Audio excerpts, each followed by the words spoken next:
Alors au sujet de ce livre, je voulais parler de ce à quoi j'ai toujours pensé pendant que j'écrivais, c'était mon passé de SECPA. J'ai d'ailleurs écrit centré ma bio autour de ça, autour de ce sujet. Et pourquoi? Parce que ça reliait trois choses auxquelles je m'identifie. Il y a le travail à but social et solidaire en association, il y a la créativité avec, ça peut être beaucoup de choses, là l'écriture en l'occurrence, le travail sur Photoshop, le travail sur Blender avec la 3D, etc. Ça peut être beaucoup de choses. Et ce passé de SECPA.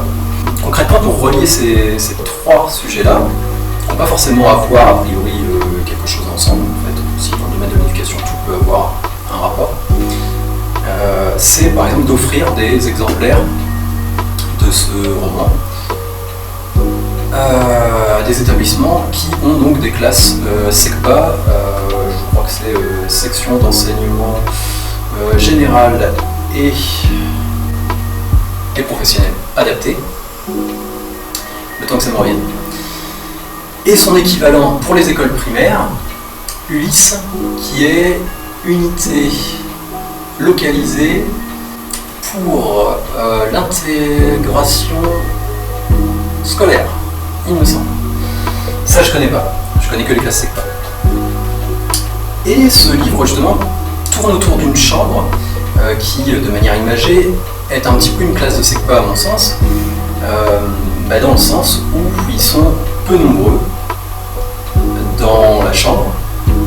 Les classes de SECPA, ça excède jamais 16 personnes. Moi j'ai toujours vu 11 ou 13 élèves.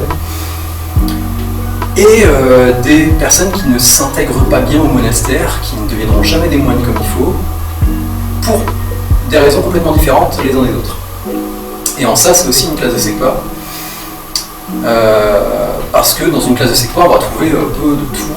Il peut y avoir des enfants qui ont subi des violences, ça peut être des gens du voyage, des personnes qui ont des handicaps sévères, ça peut être vraiment de tout. C'est vraiment une classe fourre-tout, la SECPA. Et je voudrais aussi rencontrer des élèves d'aujourd'hui.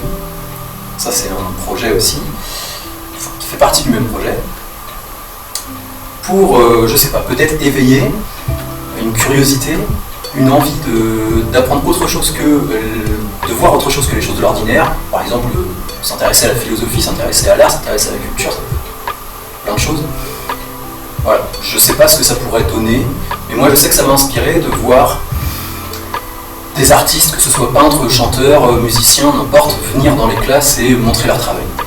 Moi je sais que ça m'a beaucoup parlé, ça m'a beaucoup encouragé à essayer d'écrire. Donc, eh bien, je referai une vidéo pour parler de l'avancée de ce projet.